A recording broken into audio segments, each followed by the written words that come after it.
لیکن یہاں پر بھی ایک بات بیان کرنا بہت ضروری ہے کہ اس منزل کے حصول کے لیے، تبتل کی منزل کے حصول کے لیے کثرت ذکر وسیلہ ہے، بشرطے کہ جذب الہی دستگیری فرمائے اور شیخ کامل کی کشش نصیب ہو۔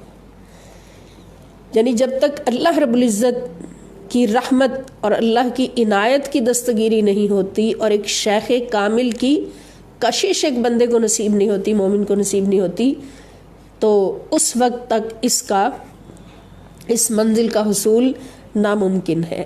آج تک جس نے بھی اس منزل کو پایا، اس منزل کو حاصل کیا، تو اس کو یہ دونوں صحبتیں نصیب ہوئیں تو وہ اس منزل پر پہنچا۔ اولیاء کرام کی، لاکھوں اولیاء کرام کی حیات طیبات کو پڑھ کے دیکھ لیں تو ہمیں یہی بات نظر آتی ہے کہ جب تک اللہ رب العزت کی رحمت یا عنایت دستگیری نہ فرمائے اور ایک شیخ کامل کی توجہ نصیب نہ ہو تو کبھی بھی بندہ منزل تبتل کو نہیں پا سکتا۔ اور حضرت یعقوب چرخی رحمۃ اللہ علیہ کا قول یہاں پہ میں عرض کروں گی کہ آپ فرماتے ہیں کہ اللہ کی عنایت اور خاصان حق کی عنایت کے بغیر اگر کوئی فرشتہ بھی ہو تو اس کا نام عمل بھی سیاہ ہے۔ شیخ جو محبوب حق اور مجذوب مطلق ہوتا ہے، اس کی ایک نظر مبارک سے ظاہر و باطن کو وہ صفائی حاصل ہوتی ہے جو طرح طرح کی ظاہری عبادتوں سے حاصل نہیں ہوتی۔ یعنی شیخ کامل کی ایک صحبت بھی نصیب ہو جائے تو چور کو کتب بنا دیتی ہے، شیخ کامل کی ایک صحبت بھی نصیب ہو جائے تو فرش سے اٹھا کے عرش تک پہنچا دیتی ہے، اور انہی صحبتوں کے فیض سے ہزاروں اولیاء بنے اور ان خاص منزلوں پر پہنچے، اللہ کی رضا کی منزلوں پر پہنچے۔ تو اللہ رب العزت کی رحمت،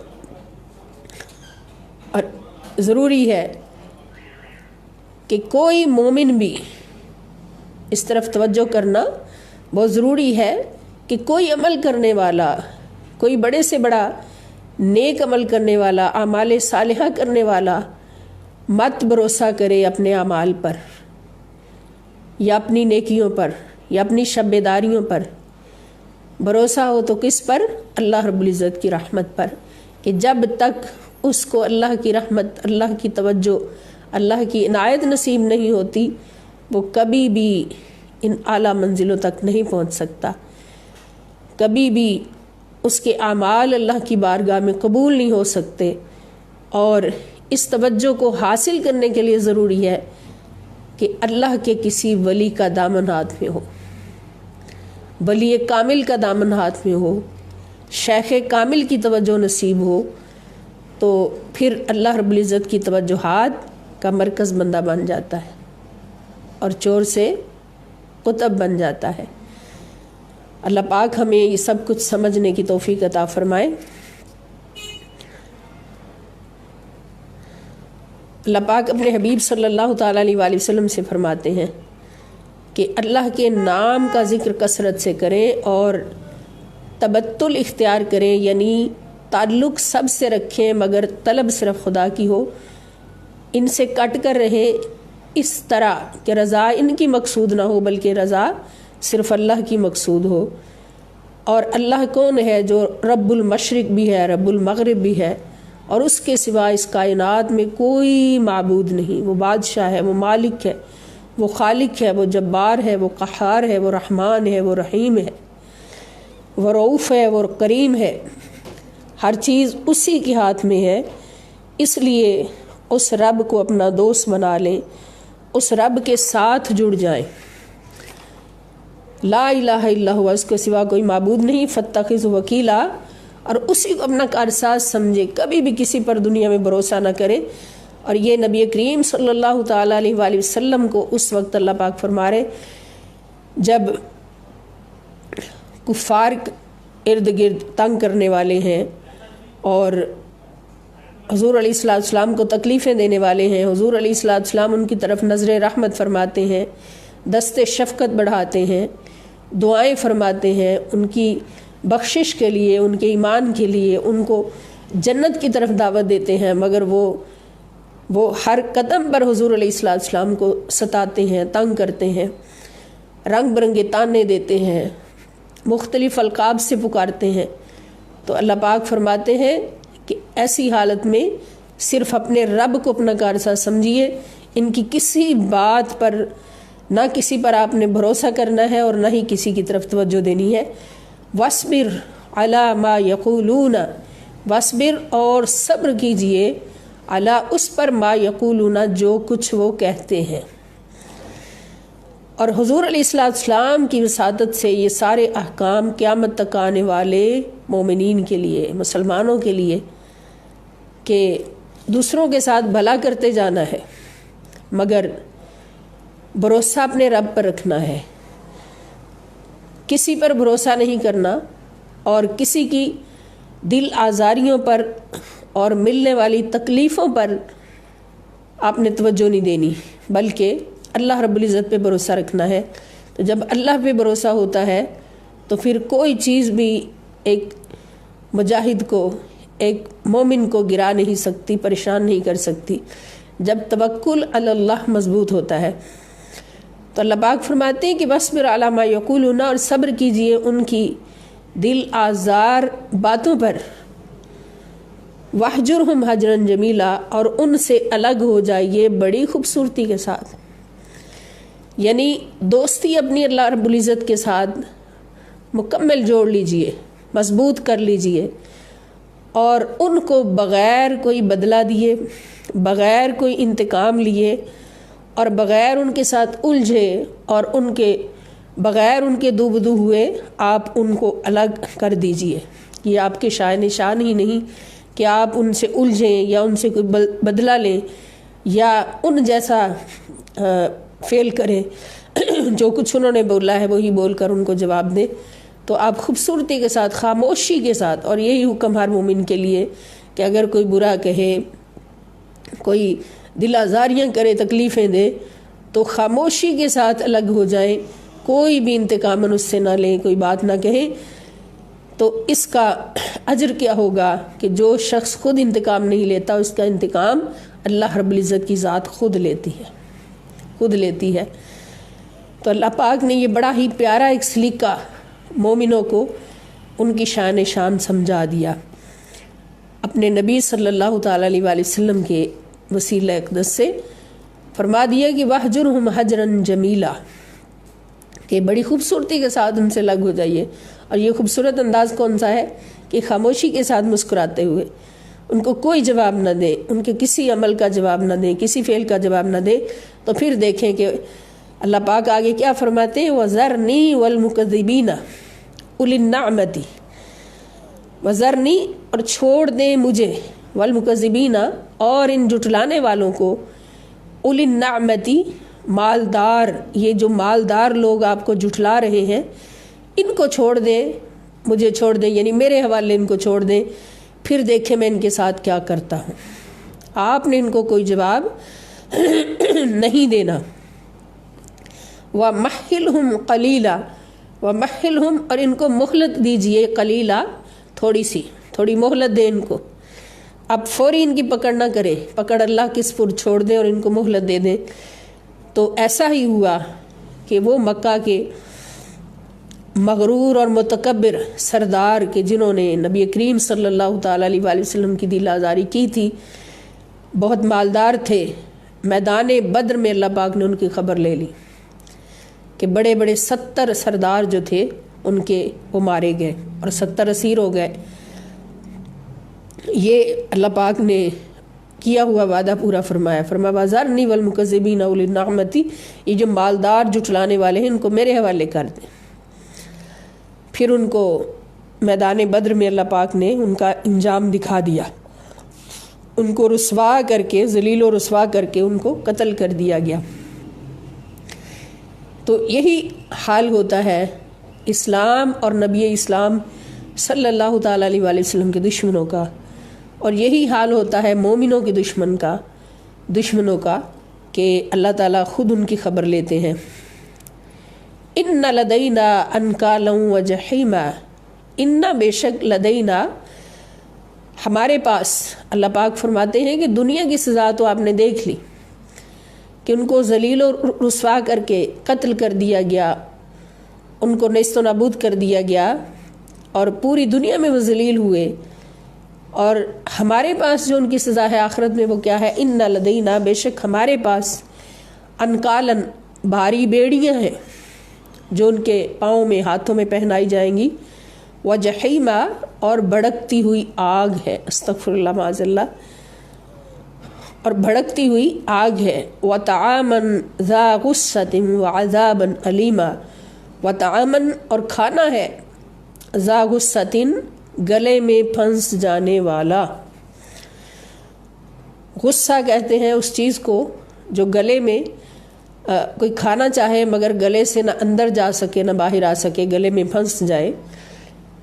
وعذابا علیما اور دردناک عذاب، استغفر اللہ معاذ اللہ، کہ ان کے لیے گلے میں پھنس جانے والا کھانا ہوگا، ایسا کھانا ہوگا جیسے قرآن کریم میں ہی جو گواہی دینے والا ہے تمہارے اعمال کی اور تمہاری ان کارستانیوں کی گواہی دے گا قیامت کے دن۔ یہ نہ سوچنا کہ وہاں پر کیسے ہمارے گناہوں کا پتہ چلے گا، اللہ خوب جانتا ہے، اور نبی کریم صلی اللہ تعالی وسلم جو تمہارے پاس آئے ہیں یہ بھی تمہارے ان برے اعمال کی گواہی دیں گے۔ کما جیسا کہ ارسلنا ہم نے بھیجا، الی فرعون رسولا فرعون کی طرف رسول بھیجا، جس طرح ہم نے فرعون کی طرف رسول بھیجا، فرعون کی طرف بھی حضرت موسیٰ علیہ السلام کو بھیجا گیا تھا۔ فعصا فرعون الرسول، فعصا تو نافرمانی کی فرعون نے رسول کی، حضرت موسیٰ علیہ السلام کی نافرمانی کی، اور جب فرعون نے نافرمانی کی فاخذناہ تو ہم نے اس کو پکڑ لیا، اخذا وبیلا بڑی سخت پکڑ کے ساتھ، وبیل کے معنی بہت سخت پکڑ کے ساتھ اس کو پکڑ لیا۔ اب کس طرح سے فرعون کو پکڑا کہ اس کو دریا میں غرق کر دیا، اس کو اور اس کی پوری آل کو، اس کی پوری قوم کو دریا میں غرق کر کے اس کو تباہ و برباد کر دیا۔ تو اے مکہ والو، فرعون جو اپنے آپ کو خدا سمجھتا تھا، فرعون کی مثال کیوں دی کہ تمہارے تکبر کو دیکھ کر بھی فرعون کی یاد آتی ہے کہ تم اپنے تکبر میں، اپنے نشے میں مغرور پھرتے ہو، خود کو خدا سمجھتے ہو، اور فرعون تو تم سے بھی بڑا خدا بنا ہوا تھا۔ اس کے پاس موسیٰ علیہ السلام آئے، وہ تم سے بڑا خدا تھا۔ موسیٰ علیہ السلام آئے، حضرت موسیٰ کی نافرمانی کی، میرے نبی کی نافرمانی کی، تو میں نے تو ان کو بھی تباہ و برباد کر دیا، اور تم کون ہو؟ تمہاری کیا طاقت ہے اس کے سامنے؟ اور تمہارے پاس کون آیا ہے؟ تمہارے پاس موسیٰ علیہ السلام نہیں آئے، تمہارے پاس نبی آخر الزماں امام الانبیاء محمد مصطفیٰ صلی اللہ علیہ وسلم تشریف لائے ہیں۔ تو تم سوچ لو کہ اگر ان کی نافرمانی کرو گے تو پھر تمہارا حال کیا ہوگا، تمہارا حال کیا ہوگا۔ فَكَيْفَ تَتَّقُونَ، بس تم کیسے بچ سکتے ہو، ان کفرتم، اگر تم نے کفر کیا، اگر تم نے میرے رسول صلی اللہ علیہ وسلم کا انکار کیا تو تم کیسے بچ سکتے ہو۔ یومن، اس دن، یجعل الولدان شیبا، یجعلو جو بنا دے گا، کر دے گا، الولدان بچوں کو بھی، شیبا بوڑھا۔ وہ دن کہ جس کی سختی اس قدر ہوگی، جس کا خوف اس قدر ہوگا، جس کا دکھ اس قدر ہوگا، جس کی تکلیف اس قدر ہوگی کہ بچے بھی بوڑھے ہو جائیں گے، بچوں پر بھی بڑھاپا آ جائے گا. السماء منفطرۃ بہ، اور آسمان پھٹ جائے گا اس کے ہول سے. السماء آسمان منفطر پھٹ جائے گا، بہ اس کے ہول سے. کان وعدہ مفعولا، اور اللہ کا وعدہ ہو کر رہنے والا ہے. اس دن تم بچ نہیں سکو گے. اور یاد کر لو کہ فرعون نے موسیٰ علیہ السلام کی نافرمانی کی تو اس کا انجام کیا ہوا، تو تم کیسے بچ سکو گے جو کہ محمد مصطفیٰ صلی اللہ تعالیٰ علیہ وآلہ وسلم کے نافرمان ہو. نعوذ باللہ من. اور اگر کوئی کہے کہ موسیٰ علیہ السلام کی قوم نے یا کسی بھی نبی کی قوم نے نافرمانی کی تو ان پر عذاب آیا، صرف اتنے لوگ بچے جو نبی کے ساتھ تھے. کسی کو کشتی میں سوار کر کے اللہ پاک نے بچایا، کسی کو ویسے بچایا، باقی ساری قوم عذابوں کا شکار ہو گئی، لیکن صرف اتنے لوگ اللہ پاک نے بچائے، محفوظ رکھے جو نبی کے ساتھ ہوتے تھے. تو اس قوم میں کون سا گناہ نہیں، اس قوم میں کون سی نافرمانی نہیں کہ جب سرکار اقدس صلی اللہ تعالیٰ علیہ وسلم باقاعدہ حیات، باقاعدہ جسم دنیا میں موجود تھے، اس وقت بھی نافرمانی کرنے والوں نے کی، اور اب تک نافرمانیاں ہو رہی ہیں، گناہ ہو رہے ہیں، بڑے سے بڑے گناہ ہو رہے ہیں، مگر اس قوم پر عذاب نہیں آتا. اس قوم کو اللہ نے عذاب سے بچا رکھا ہے اور بچائے رکھنا ہے. تو یہ کس وجہ سے کیا یہ قوم اللہ کو بہت پیاری ہے؟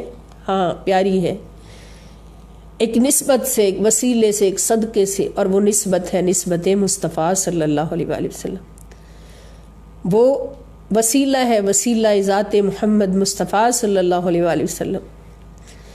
اللہ رب العزت قرآن میں ہی یہ وعدہ فرماتے ہیں کہ ما کان اللہ لیعذبہم وانت فیہم وما کان اللہ معذبہم وہم یستغفرون، کہ میرے مصطفیٰ صلی اللہ علیہ وسلم اپنی کامل رحمتوں کا مظہر آپ کو بنا کر بھیجا، اپنی کامل رحمتوں کا نمونہ بنا کر آپ کو بھیجا. وما ارسلناک الا رحمۃ للعالمین کا صحرا آپ کے ماتھے پہ سجا کے آپ کو دنیا میں بھیجا ہے، اس آخری امت پر بھیجا ہے.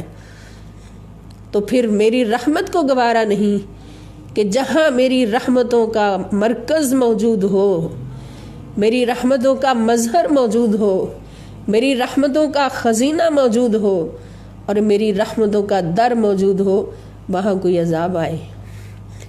جہاں رحمت ہو وہاں اللہ کا عذاب نہیں آ سکتا. ما کان اللہ لیعذبہم وانت فیہم، اللہ پاک نے فرمایا کہ اللہ کی شان ہی نہیں کہ اس امت کے کسی بھی فرد کو عذاب دے، چاہے وہ مومن ہو، گناہ گار، فاسق ہو، چاہے وہ کافر ہو. اس امت کے کسی کافر کو بھی اللہ نے عذاب نہیں دینا، کسی فاسق کو بھی عذاب نہیں دینا، اس لیے کہ وانت فیہم، اس لیے کہ میرے مصطفیٰ صلی اللہ علیہ وسلم آپ کا رحمت للعالمین والا وجود ان میں موجود ہے. وانت فیہم، کہ آپ ان میں موجود ہیں، آپ ان میں موجود ہیں. تو یقین ہے ہمارا کامل کہ رسول اللہ صلی اللہ علیہ وآلہ وسلم ہمارے اندر موجود ہے، ہمارے پاس سرگڑی موجود ہے، اور اس کی گواہی بھی ہمیں قرآن سے ملتی ہے. وَعَلَمُوا أَنَّ فِيكُمْ رَسُولُ اللَّهِ، جان جاؤ، یقین کر لو کہ اللہ کے رسول تمہارے اندر موجود ہیں. فیکم، تمہارے درمیان موجود ہے. تو یہ جو عذاب نہیں آتا اتنی بڑی بڑی نافرمانیوں پر بھی، تو کس وجہ سے نہیں آتا؟ یہ میرے اس رسول ذیشان رحمت للعالمین کی وجہ سے نہیں آتا صلی اللہ علیہ وآلہ وسلم. فرعون نے نافرمانی کی موسیٰ علیہ السلام کی تو عذاب کا شکار ہو گیا، غرق ہو گیا. جس قوم نے بھی نافرمانی کی اللہ کی نبی کی، عذاب کا شکار ہو گئی. لیکن میرے نبی رحمت للعالمین کی یہ شان ہے کہ اللہ پاک اس نبی صلی اللہ علیہ وسلم کے وجود باجود کی برکت سے اس کائنات کو، اس جہان کو، پوری قوم کو عذاب سے بچایا ہوا ہے اور بچائے رکھے گا انشاءاللہ.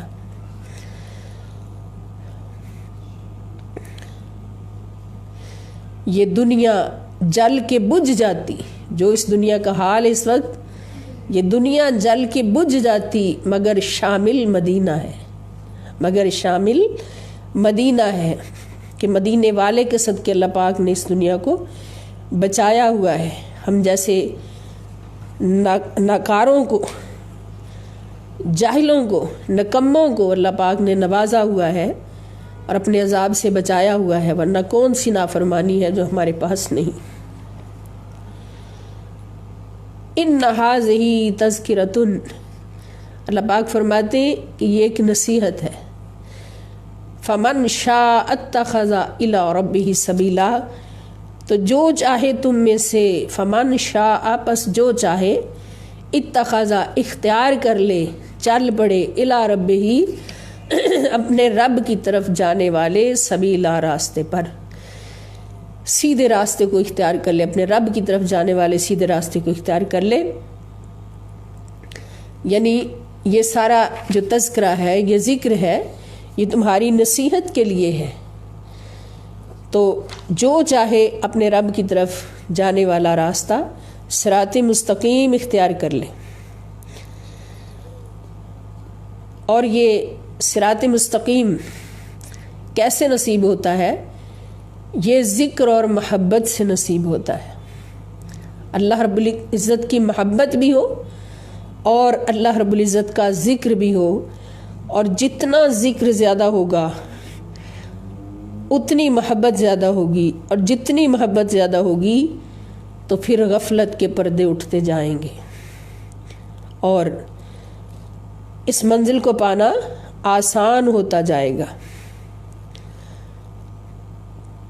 جیسے علامہ پانی پتی فرماتے ہیں کہ اللہ تعالیٰ اور اس کے بندوں کے درمیان کوئی حسی بعد اور ظاہری دوری تو ہے نہیں، تاکہ کسی راستہ پر چل کر اس کا قرب حاصل کیا جائے۔ اب اللہ پاک فرماتے ہیں کہ اللہ کی طرف جانے والے راستے پر چل پڑو، اس کو اختیار کر لو، تو اللہ تو ہماری شارک سے بھی قریب ہے۔ اللہ کی طرف جانے والا راستہ کون سا ہے؟ وہ تو ہماری شارک سے بھی قریب ہے۔ اللہ پاک فرماتے ہیں نحن اقرب الیہ من حبل الورید، کہ میں ہر انسان کی شارک سے بھی قریب ہوں۔ تو پھر اس راستے سے مراد کیا ہے؟ کہ اللہ رب العزت اور بندوں کے درمیان کوئی حسی بعد اور دوری تو ہے نہیں کہ کسی راستے پر چل کر اس کا قرب حاصل کیا جائے، وہ تو شارک سے بھی زیادہ قریب ہے۔ ہمارے اور اس کے درمیان جو بعد، جو دوری ہے، وہ غفلت کی دوری ہے۔ یقیناً وہ غفلت کی دوری ہے، وہ ظلمانی حجاب ہے۔ اس حجاب غفلت کو دور کرنے کی ایک ہی صورت ہے کہ ہر وقت اس کو یاد کیا جائے۔ وَاذْكُرِ اسْمَ رَبِّكَ وَتَبَتَّلْ إِلَيْهِ تَبْتِيلًا۔ اس غفلت اور بعد کو ختم کرنے کے لیے ایک ہی صورت ہے کہ ہر وقت اس کو یاد کیا جائے، اس کا ذکر کیا جائے، اس کے ذکر کو اپنا معمول بنا لیا جائے۔ ذکر سے ہی یہ حجاب اٹھتا ہے، اور اس ذکر سے ہی بندے کو اپنے رب کی معیت اور عشق نصیب ہوتا ہے، اور اسی محبت اور عشق کے فیض سے اس کی عظمت و کبریائی کے نورانی پردے اٹھتے ہیں، اور محب صادق، سچی محبت کرنے والا، سرادقات عظمت کو الٹتا ہوا حریم قرب میں جاگزیں ہوتا ہے، حریم قرب میں ڈیرا لگا لیتا ہے، اس کو وہاں کا شرف حاصل ہو جاتا ہے۔ اور ان پردوں کا اٹھنا صرف ذکر الہی سے ہی آسان ہوتا ہے، کیونکہ ذکر سے غفلت زائل ہوتی ہے، محبت پیدا ہوتی ہے، معیت نصیب ہوتی ہے۔ ذکر سے محبت پیدا ہوتی ہے اور محبت سے معیت نصیب ہوتی ہے، جیسا کہ رسول پاک صلی اللہ تعالیٰ علیہ وآلہ وسلم کا ارشاد گرامی ہے کہ المرء مع من احبہ، کہ ہر شخص ہمیشہ اس کے ساتھ ہوتا ہے جس سے وہ محبت کرتا ہے۔ تو جب ایک مومن کی محبت اللہ کے ساتھ ہوگی تو پھر اللہ اور مومن کے درمیان دوری رہ جائے گی۔ اب اس راستے سے کیا مراد ہے؟ فمن شاء اتخذ الی ربہ سبیلا، جو چاہے اپنے رب کی طرف راستہ اختیار کر لے۔ تو یہ کوئی راستہ ایسا تو نہیں جو فیصل آباد سے اسلام آباد جاتا ہے، یہ راستہ کون سا ہے؟ یہ راستہ ہے ذکر الہی کا راستہ، کثرت سے ذکر الہی کا راستہ. اور ذکر الہی جتنا کریں گے محبت اتنی بڑھے گی، محبت جتنی بڑھے گی قرب اتنا بڑھتا جائے گا. اس لیے کہ ذکر محبت کا وسیلہ ہے اور محبت قرب کا وسیلہ ہے. نبی کریم صلی اللہ تعالی وسلم کی ارشاد پاک کے مطابق کہ المرء مع من احبہ، کہ ہر شخص اس کے ساتھ ہوتا ہے، اس کی معیت میں ہوتا ہے جس سے وہ محبت کرتا ہے. تو محبت کیسے ملی؟ محبت وذکر اسم ربک وتبتل الیہ تبتیلا، یہ ذکر ہے اور یہ ذکر وسیلہ ہے محبت کا، اور محبت وسیلہ ہے قرب خدا بندی کا. محبت راستہ ہے قرب خدا بندی کا. تو پھر فمن شاء اتخذ الی ربہ سبیلا، جو چاہے اپنے رب کی طرف راستہ اختیار کر لے. تو یہ راستہ کیا ہے؟ یہ راستہ کثرت سے ذکر الہی کرنا اور محبت میں ڈوب جانا، اللہ رب العزت کے ساتھ سچی محبت کرنا، اس خالق حقیقی. پھر اللہ پاک جب خود محبت کرتا ہے تو پھر اس مومن کو تنہا نہیں چھوڑتا. حدیث قدسی ہے کہ جب اللہ کسی سے محبت کرتا ہے تو پھر جبرائیل کو بلاتا ہے، جبرائیل سے فرماتا ہے کہ جبرائیل مجھے فلاں بندے سے محبت ہو گئی ہے، تو بھی اس سے محبت کر. پھر جبرائیل علیہ السلام اس سے محبت کرتے ہیں. پھر اللہ پاک فرماتے ہیں کہ جبرائیل اب سارے فرشتوں میں منادی کر دو کہ فلاں بندہ اللہ کا محبوب ہو گیا ہے، سارے اس سے محبت کرو. پھر سارے فرشتے بھی اس بندے سے محبت کرتے ہیں، سبحان اللہ. پھر اللہ پاک فرماتے ہیں کہ جبریل ابھی بھی کام پورا نہیں ہوا، اب تم زمین پہ اتر جاؤ اور ساری دنیا میں اعلان کر دو کہ جو جو خدا سے محبت کرنا چاہتا ہے اس کے دل کو خدا نے چن لیا ہے کہ وہ فلاں بندے سے محبت کرے. جن جن دلوں کو خدا چن لیتا ہے اپنی محبت میں، ان کے دلوں میں اس بندے کی محبت ڈال دیتا ہے، جبریل سے ڈلوا دیتا ہے.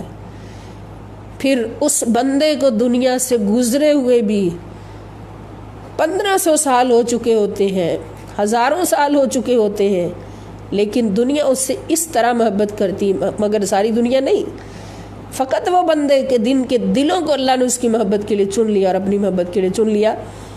وہ اس کے ساتھ اس طرح محبت کرتے ہیں جیسے ابھی اس کی صحبت میں بیٹھے ہوئے. یہ محبت ہی صحبت عطا کرتی ہے. ایک مثال دیتی ہوں کہ سیدنا بلال حبشی رضی اللہ تعالیٰ عنہ، لاکھوں کروڑوں مثالیں ہیں. حضرت بلال حبشی رضی اللہ تعالیٰ عنہ، آپ کا نام سنتے ہی ہر مسلمان اپنی جان، تن، من، دھن آپ پر قربان کرنے کے لیے تیار کھڑا ہوتا ہے. ہمارا تن، من، دھن سب کچھ بلال حبشی کے قدموں پہ قربان، ان کے جوڑے اقدس پہ قربان، ان کی جوڑے اقدس کی خاک اقدس پہ قربان. یہ محبت کہاں سے آئی؟ یہ جذبہ کہاں سے آیا؟ یہ ہمارے دلوں میں خدا نے ڈالا کہ بلال میرا محبوب ہو گیا ہے.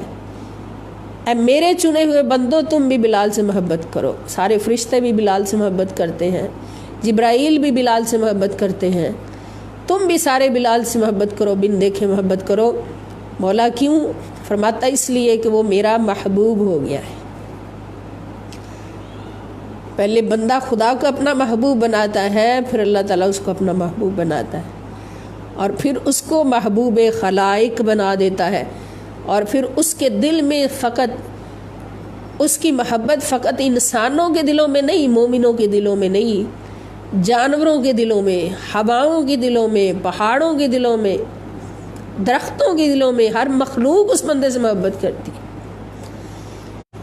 میرے نبی صلی اللہ تعالیٰ علیہ وآلہ وسلم کے ادنا غلام کی مثال ہے، حضور کے در کے ایک غلام کی مثال ہے. میرے آقا صلی اللہ تعالیٰ علیہ وآلہ وسلم خدا کے محبوب ہیں، تو وہ کس کے محبوب نہیں؟ جنگل میں بچپن کی حیات طیبہ ہے، جنگل میں اپنی اماں حلیمہ سعدیہ رضی اللہ تعالیٰ عنہ کی بکری تلاش کرنے کے لیے تشریف لے جاتے ہیں، تو جنگل کے شیر بھی آ کے حضور کے پاؤں چومتے.